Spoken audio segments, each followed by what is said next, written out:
Retail সেক্টরের একটা অন্যতম কোম্পানি যার নাম হচ্ছে এভিনিউ সুপারমার্ট, যাকে আমরা ডিমার্ট বলে চিনি।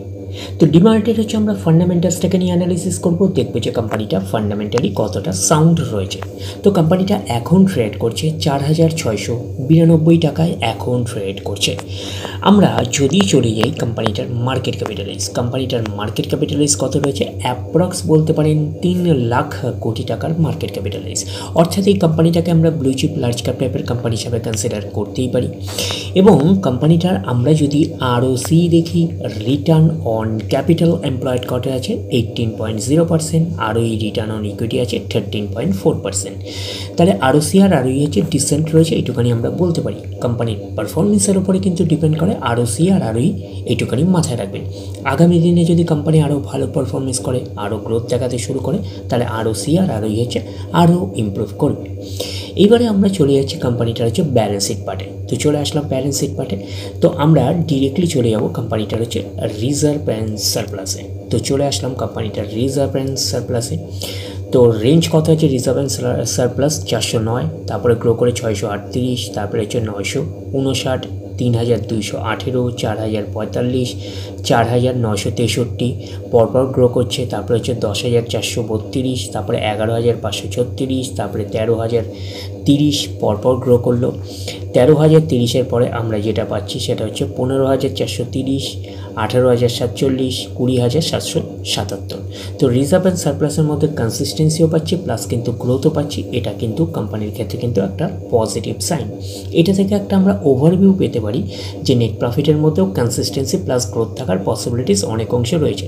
তার কারণটা কি, নেট প্রফিটের কিছু অংশ রিজার্ভ অ্যান্ড সারপ্লাসে ট্রান্সফার হয়। তো ওভারঅল ভিউটা আমাদের কাছে ক্লিয়ার হয়ে যাবে কোম্পানিটার প্রফিট অ্যান্ড লসে গেলে। তো এখন রিজার্ভ অ্যান্ড সারপ্লাস রয়েছে কত, 20,777 কোটির রেঞ্জে। এইবারে আমরা চলে যাব কোম্পানিটার হচ্ছে বরিং পার্টে। তো বরিং পার্টের অবস্থান কীরকম, তো বরিং পার্টের হচ্ছে আমরা ফার্স্ট পার্ট আমরা যাচ্ছি, সেটা হচ্ছে লং টার্ম বোরিং। দেখি লং টার্ম বোরিংয়ের অবস্থান কীরকম, 908, তারপরে সেটা বেড়ে গিয়ে 981, তারপরে আবার কমে গিয়ে 246, তারপরে সেটা কমে 126, তারপরে কিন্তু পরপর কিন্তু জিরো পাচ্ছি। তাও এখনও অবধি কিন্তু আমরা জিরো পাচ্ছি লং টার্ম বোরিং। তো লং টার্ম বোরিং জিরো থাকা মানে কোম্পানির ক্ষেত্রে একটা পজিটিভ সাইন। তার মানে কোম্পানির এক্সট্রা কোনো বার্ডেন থাকছে না ইন্টারেস্ট পে করার ব্যাপারে। এবারে আমরা চলে যাবো কোম্পানিটা হচ্ছে শর্ট টার্ম বোরিং। দেখি শর্ট টার্ম বোরিংয়ের অবস্থান কীরকম রয়েছে, 129, 139, 7, 304 কোটি, 4,00,00,000 পরপর কিন্তু জিরো পাচ্ছি, তারপরেও কিন্তু পরপর কিন্তু আমরা জিরো পেলাম। তো শর্ট টার্ম বোরিংও কিন্তু জিরো রয়েছে।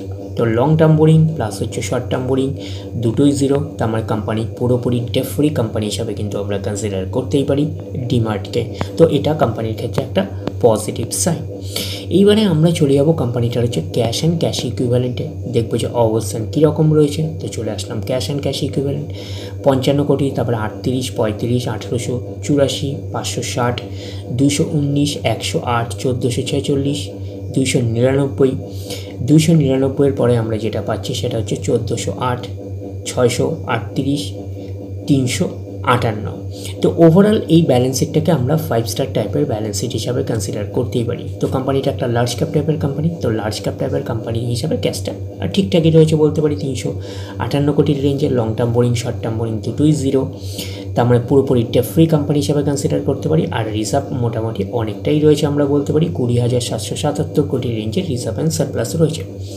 এইবারে আমরা চলে যাচ্ছি কোম্পানিটার প্রফিট অ্যান্ড লসে। তো চলে আসলাম প্রফিট অ্যান্ড লস পার্টে। তো আমরা ডিরেক্টলি চলে যাব কোম্পানিটার হচ্ছে নেট প্রফিটে, দেখবো যে নেট প্রফিটের অবস্থান কীরকম রয়েছে। তো চলে আসলাম নেট প্রফিটে। প্রথমে ছিল কত, 161 কোটি, তারপরে সেটা গ্রো করে 212, 320, 479 পরপর গ্রো করলো। তারপরে হচ্ছে 806, 902, 1301 পরপর কিন্তু গ্রো করলো। এই জায়গাটা একটা ডাউন পারফরমেন্স করে 1099, তারপরে আবার কিন্তু কামব্যাক করে 1492 পরে আমরা যেটা পাচ্ছি সেটা আবার গ্রো করে হচ্ছে 2378, তারপরে আবার গ্রো করে 2536, তারপরে আবার গ্রো করে 2707, তারপরে আবার সেম একটা ফ্ল্যাটিশ 2707। তো নেট প্রফিটের মধ্যেও কিন্তু আমরা একটা কনসিস্টেন্সিও পাচ্ছি, প্লাস কিন্তু গ্রোথ পাচ্ছি। তো শুধু এই জায়গাটা একটু ডাউন পারফরমেন্স করেছে, নাহলে কিন্তু ওভারঅল নেট প্রফিটের মধ্যে কনসিস্টেন্সি প্লাস কিন্তু গ্রোথ পাচ্ছি। রিজার্ভ অ্যান্ড সারপ্লাস থেকে একটা আমরা ওভারভিউ পেয়েছিলাম যে নেট প্রফিটের মধ্যে কনসিস্টেন্সি প্লাস গ্রোথ থাকার পসিবিলিটিস অনেক অংশে রয়েছে।